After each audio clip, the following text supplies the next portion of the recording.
السلام علیکم ورحمۃ اللہ وبرکاتہ۔ الحمد للہ رب العالمین والعاقبۃ للمتقین، الصلاۃ والسلام علیک یا سید الانبیاء والمرسلین، اما بعد فاعوذ باللہ من الشیطان الرجیم ببرکتی بسم اللہ الرحمن الرحیم۔ یا ایہا الذین آمنوا کتب علیکم الصیام کما کتب علی الذین من قبلکم لعلکم تتقون۔ الآخر صدق اللہ مولانا العظیم وصدق رسولہ النبی الامین المتین الکریم، ونحن علی ذلک لمن الشاہدین والشاکرین والحمد للہ رب العالمین۔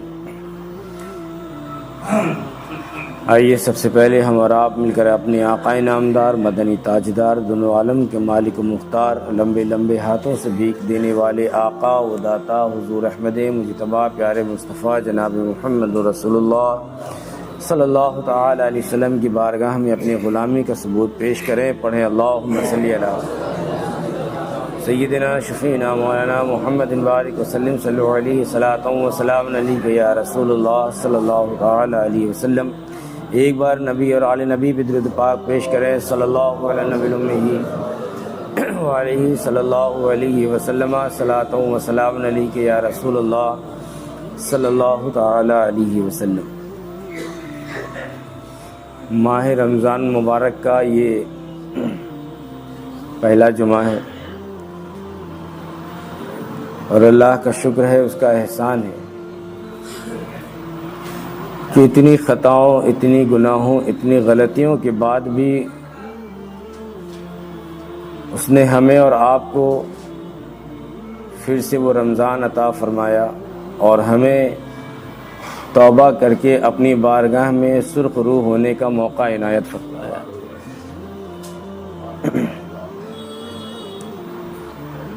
ورنہ اگر حقیقت میں ہم اپنے اعمال اگر دیکھیں، اپنے گناہوں کا اگر ہم آپ تصور کریں تو ہمارے اعمال اتنے اچھے نہیں ہیں کہ ہمیں یہ رمضان المبارک پھر سے ملے۔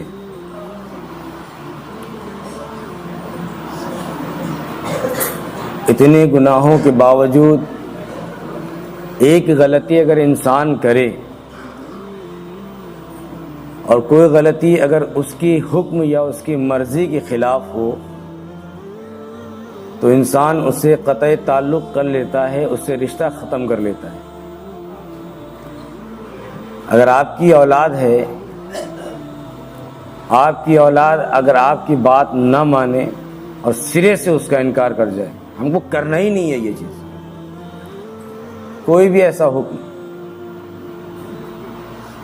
تو آپ اپنے اس لڑکے سے ناراض ہو جائیں گے، اس سے علیحدگی اختیار کر لیں گے، اس سے الگ ہو جائیں گے۔ مگر وہ اللہ ہی ہے کہ ہم اتنے گناہ کرنے کے بعد بھی، اتنی غلطیاں کرنے کے بعد بھی، پانچوں وقت میں اذان کی صدائیں آنے کے بعد بھی جب ہم نہیں آتے ہیں، پھر بھی وہ ہمیں رمضان المبارک عطا فرماتا ہے اور فرماتا ہے یا ایھا الانسان ما غرک بربک الکریم۔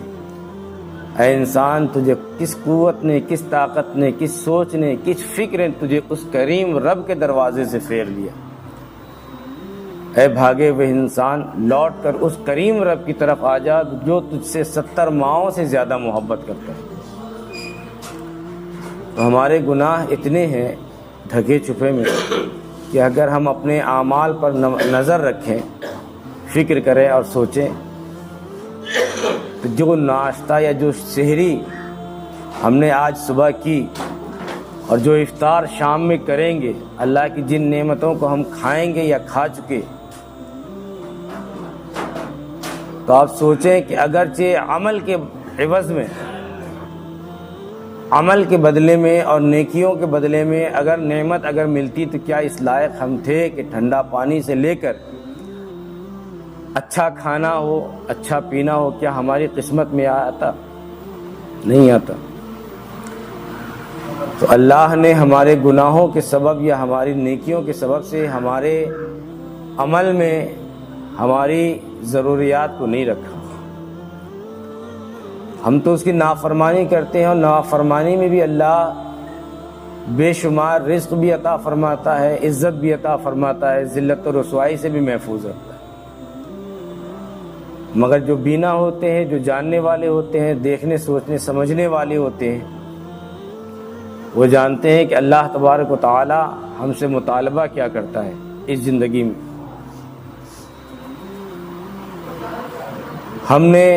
ہم سب نے مومن ہونے کا دعویٰ کیا کہ ہم مومن ہیں، اور قرآن میں بار بار مومن کا ذکر آیا۔ اللہ کے نبی صلی اللہ تعالی علیہ وسلم ایک بار انصار کی طرف تشریف لے گئے، اور انصار سے سوال کیا۔ جیسے حضور صلی اللہ علیہ وسلم کو انصار نے دیکھا تو وہ لوگ حضور کے گرد آ کر اکٹھا ہو گئے آس پاس، اور جب انصار اکٹھا ہوئے تو حضور نے پوچھا کیا تم مومن ہو؟ اب جواب کیا دیں؟ حالانکہ جواب معلوم تھا، مگر صحابہ کہیں ادب کی وجہ سے خاموش رہتے ہیں، اور کہیں کچھ نئی چیز سیکھنے کو مل جائے اس لیے بھی خاموش رہتے ہیں۔ تو اسی لیے کبھی کسی عالم سے اگر سوال کریں، اگل بغل والے جو کھڑے ہوتے ہیں نا، وہ جواب نہ دیا کریں۔ ایک تو یہ خلاف ادب ہے کہ سوال کسی اور سے پوچھا جا رہا ہے اور لبر لبر کر کے جواب بغل والا دے رہا ہے۔ صحابہ کو معلوم نہیں تھا کہ مومن کون ہے، صحابہ کو معلوم نہیں تھا نماز کے بارے میں، جن کا اٹھنا بیٹھنا حضور کے ساتھ ہو، اور پھر کوئی اگر حضور سے سوال کرے تو کیا صحابہ کو چاہیے کہ حضور سے بڑھ کے لبر لبر کر کے خود ہی بول دیں جیسے ہم اور آپ بول دیتے ہیں؟ ارے معلوم ہے آپ جو عالم صاحب کھڑے ان سے بھی زیادہ قابل ہیں، آپ اتنے قابل ہیں، جانے آپ کے خاندان نے کتنی کتابیں لکھ ڈالی ہوں گی، اتنے قابل ہیں آپ۔ مگر وہ جو کم علمی والا عالم ہے نا، جس سے سوال پوچھا کہ حضرت یہ بتا دیجئے کہ نماز کے شرائط کتنے ہیں، اور اگر میرے کپڑے میں اتنا سا اگر گندہ لگ گیا یا پھٹ گیا تو کیا میری نماز ہو جائے گی؟ آپ کے خاندان میں بڑے بڑے علماء گزرے ہوں گے، مگر سوال آپ سے نہیں کیا گیا نا۔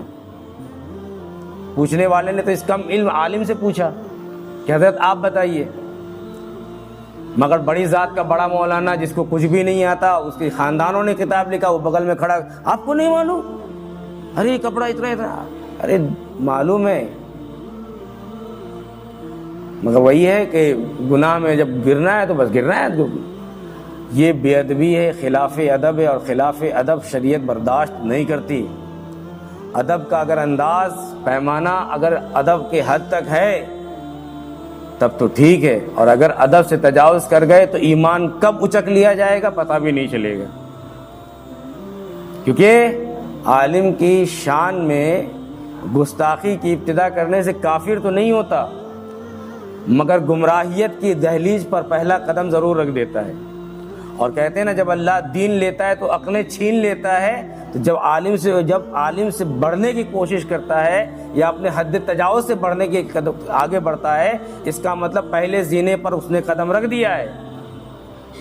اس لیے علماء نے کہا کہ عالم کے دربار میں اپنی زبان کو سنبھالو، اور اولیاء کی محفلوں میں اپنے دلوں کو سنبھالو، اور جو اولیاء پھر عالم بھی ہو اور ولی بھی ہو، پھر تو وہاں دل اور زبان دونوں سنبھال کر چلو، اور جہاں بات رسول اللہ کی ذات کی آئے تو بالکل خاموش رہو۔ ہو سکتا ہے کچھ نیا سیکھنے کو ملا ہوتا ہے۔ تو حضور نے پوچھا صاحب کو انصار سے، بتاؤ تم میں مومن کون ہے؟ انصار خاموش رہے، کوئی جواب نہیں دیا۔ حضور پاک صلی اللہ تعالی وسلم نے جیسے میں آپ کو دیکھتا ہوں ایک ایک کر کے، اگر کوئی سوال میں نے پوچھا بتائیے آج کس کس نے روزہ رکھا، بتائے گا کوئی نہیں۔ ہو سکتا ہے کہ امام صاحب روزہ کے بارے میں کچھ بولنا چاہتا ہے، یا ہو سکتا ہے ہم بولے روزہ کے بارے میں، ہو سکتا ہے کھڑا کر کے پوچھے بتاؤ نیت کیا ہے، سب کے سامنے بے عزت ہو جائیں گے، ہم کو نیت ہی نہیں یاد ہے۔ ہم اگر بولے آپ نے روزہ رکھا ہے، ہاں ایک نے ہاتھ اٹھا دیا، ہاں میں نے رکھا، ہم نے کہا ایک بار بتائیے افطار کی دعا کیا ہے، آپ کو میں نے کہا روزہ رکھا ہے، آپ کو ہمارا ٹھیک ہے کھڑے ہو جائیے، ختم کیا کہتے ہیں تراویح کی دعا بتا دیجئے، تو آپ کہا یار تلفظ الفاظ ویسے نہیں تھے، کوئی نہیں کھڑا ہوگا۔ کچھ یہ سوچ کر کہ کہیں ایسا نہ ہو کہ سوال کر دیا جائے، ہو سکتا ہے نماز کے تراویح کے بارے میں پوچھ رہے ہو، سوال کچھ اور کر دیں، یا ہو سکتا ہے ہم پڑھنا تو شروع کریں مگر خدا نہ خواستہ کہیں اٹک گئے، 10 کے سامنے بے عزت ہو جائیں گے۔ تو جیسے آپ خاموش رہیں کہ کچھ سیکھنے کو ملے گا، کچھ جاننے کو ملے گا، اس سے آگے کچھ تو بتائیں گے، خاموش رہو، کچھ نہ کچھ تو بتا ہی دیں گے۔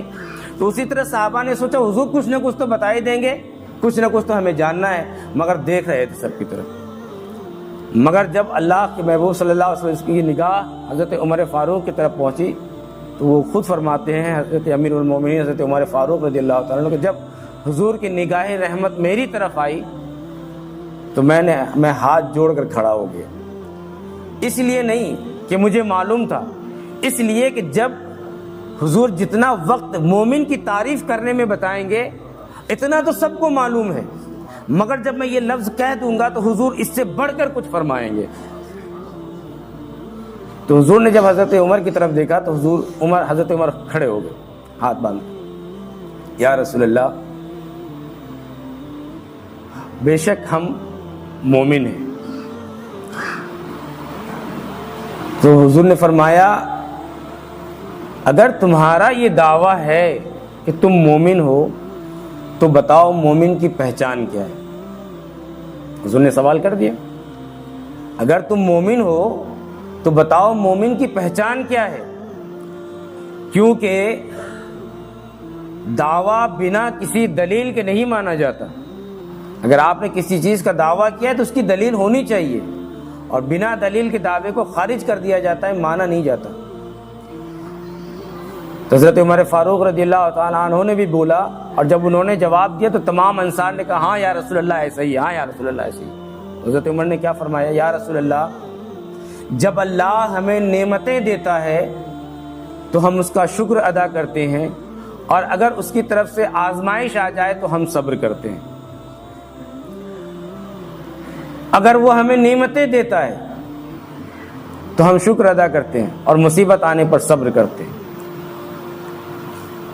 قرآن میں کیا آیا، ما یفعل اللہ بعذابکم ان شکرتم وآمنتم، اللہ تمہیں عذاب دے کر کیا کرے گا اگر تم شکر ادا کرو اور ایمان لے آؤ۔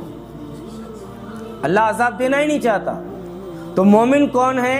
جو رب کا شکر ادا کرتا ہے، اور کوئی مصیبت اگر آ جائے، کوئی آزمائش اگر آ جائے، کوئی پریشانی اگر آ جائے تو اس میں وہ صبر کرتا ہے۔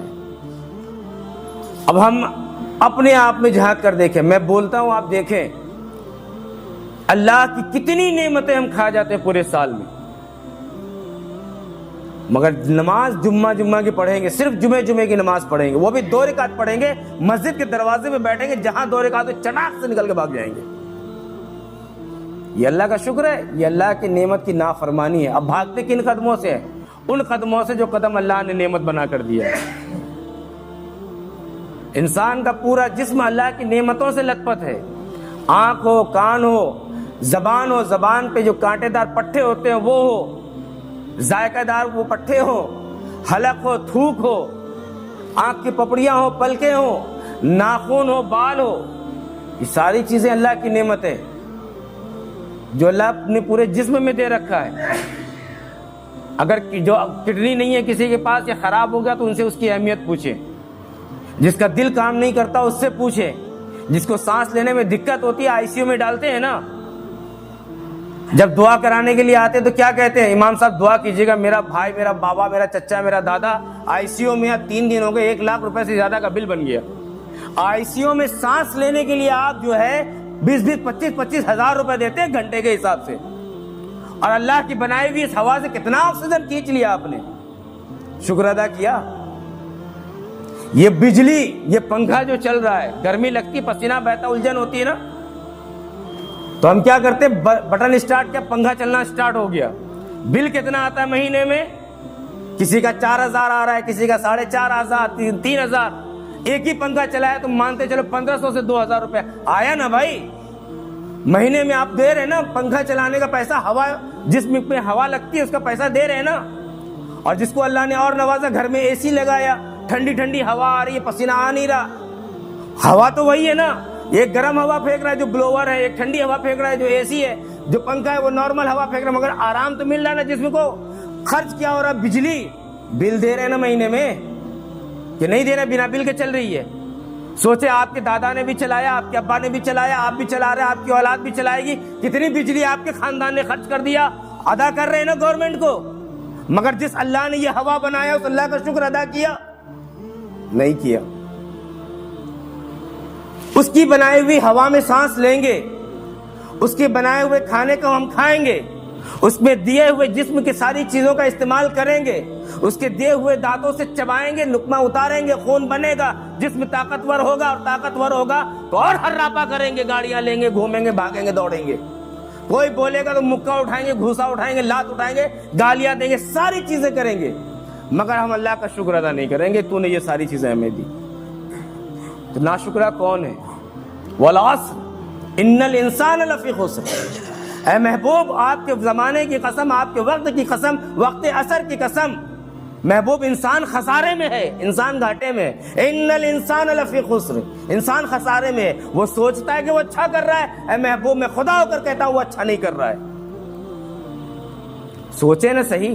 یہ مثالیں ہیں جو دی جاتی ہیں. ہم نے کتنا بجلی کا بل دیا, دیتے ہیں اور دیتے رہیں گے, آگے بھی دیں گے. نہیں دیں گے تو بجلی کاٹ دی جائے گی. کبھی اللہ نے ایسا کیا پورے ہفتے آپ نے نماز نہیں پڑھی, کبھی ایسا ہوا کہ آپ کا رزق روک دیا گیا ہو؟ کبھی ایسا ہوا آپ کا ایکسیڈنٹ ہو گیا, حادثہ ہو گیا؟ نہیں ہوا. اللہ ایسے نہیں کرتا. کیوں؟ اسی لیے تو انسان آج ہٹائی پہ اتر آیا ہے. کچھ ہوتا ہی نہیں ہے, آج کچھ نہیں ہو رہا ہے, مگر کل وہ کچھ ہوگا. کل وہ کچھ ہوگا کہ چھپائے منہ چھپائے پھریں گے, مگر منہ چھپانے کے لیے کپڑا تک نصیب نہیں ہوگا. تو اللہ موقع دے رہا ہے آج ہم کو بھی, آپ کو بھی, ہم سب کو موقع دے رہا ہے.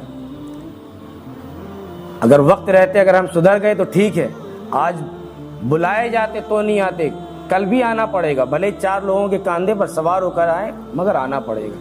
وَطَفَّتِ الشَّاقَّةُ بِالشَّاقِّ, پنڈلیاں پنڈلیوں سے لگ جائے گی, بدن اینٹ جائے گا, بدن اکڑ جائے گا, ایک طرف کی پنڈلی دوسری پنڈلی میں گھس جائے گی, آنکھیں باہر آ جائیں گی, خون دوڑنا بند کر دے گا. اے انسان, وہ وقت بھی تجھ پر آنے والا ہے کہ جب تمہارے گھر والے تمہیں خود گھر میں رکھنا پسند نہیں کریں گے, اور تمہیں جتنی جلدی ہو سکے اتنی جلدی قبرستان پہنچانے کی کوشش کریں گے. اللہ خود قرآن میں فرماتا ہے. مگر ہم اپنے اللہ جانے کون سے غرور میں ہیں, اور غرور ٹوٹے گا. جیسے انسان خواب سے بیدار ہوتا ہے, کوئی 6 گھنٹہ سوتا ہے, کوئی 8 گھنٹہ سوتا ہے, کوئی 12 گھنٹہ سوتا ہے. سو جائیں جتنی دیر سونا ہے, مگر جگتے ہیں نا. تو اسی طرح آج ہم یہ خواب غفلت میں ہیں. جب قبر میں پہنچیں گے تب نیند کھلے گی, سارے پردے ہٹیں گے, سارے حجابات ہٹیں گے. جب ہٹیں گے تو ہم دیکھیں گے ہم نے کیا پایا کیا کھویا.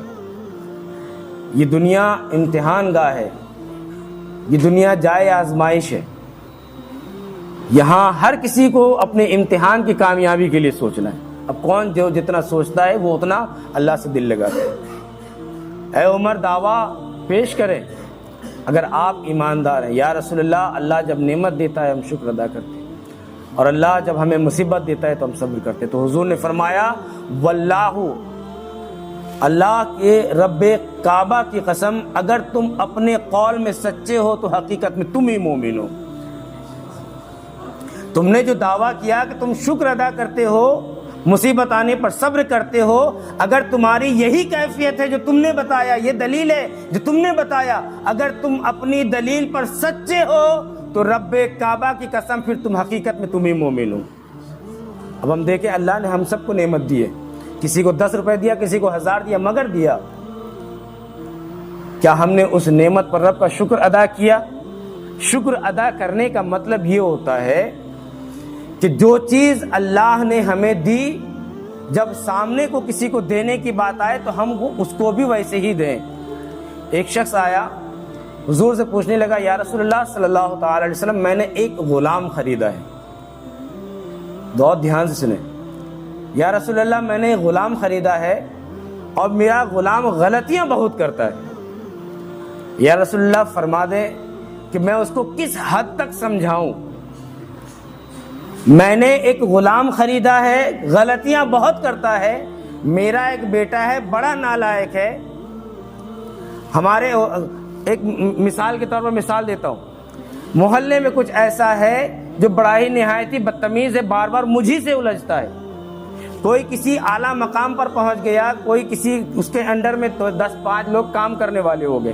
مثال ایسے آپ اپنے ذہن میں بنا لیں، یا رسول اللہ میں نے ایک غلام خریدا ہے، غلطیاں بہت کرتا ہے، یا رسول اللہ آپ فرما دیں میں اس کو کس وقت تک سمجھاتا رہوں اور اس کے بعد کب اس کے سمجھانے کے بعد پھر میں اس پر سختی کروں.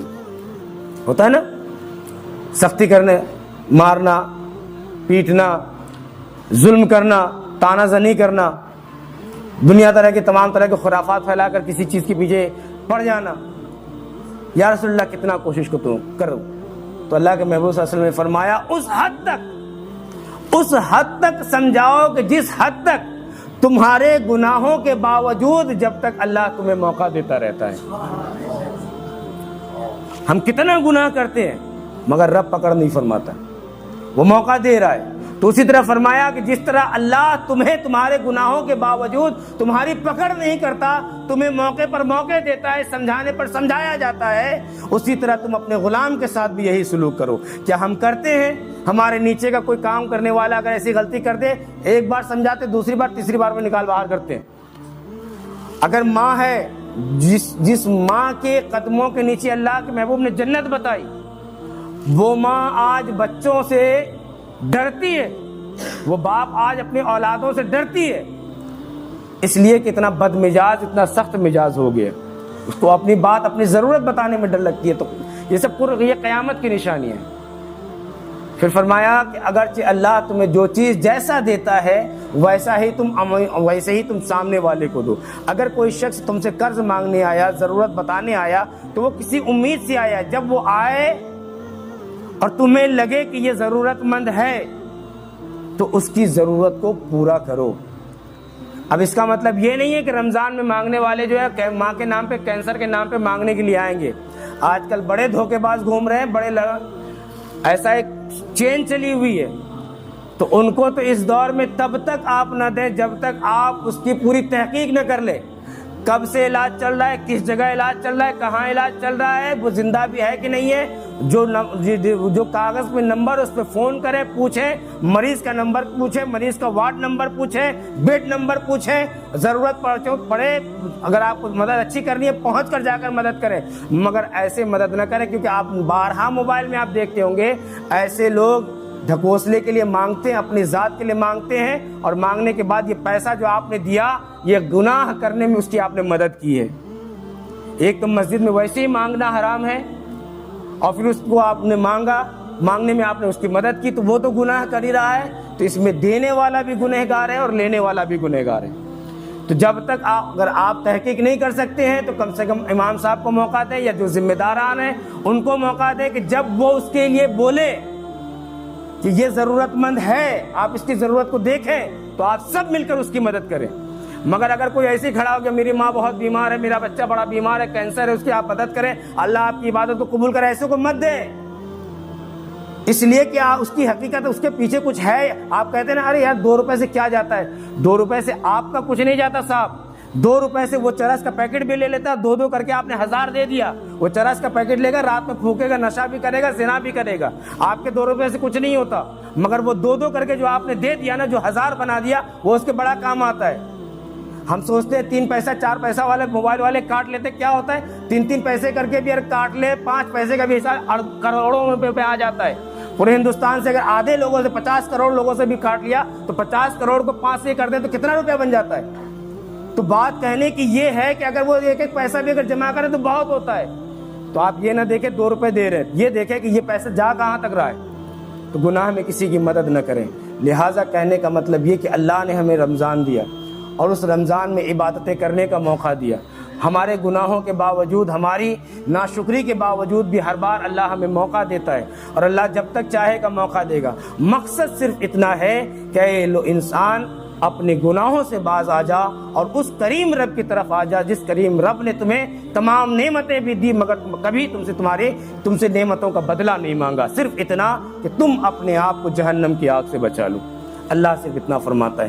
تو ہمیں اور آپ کو چاہیے کہ ہم سیدھی راہ اختیار کریں، صراط مستقیم اختیار کریں۔ جو کچھ بتایا اللہ مجھے، آپ کو، ہم سب کو عمل خیر کی توفیق عطا فرمائے۔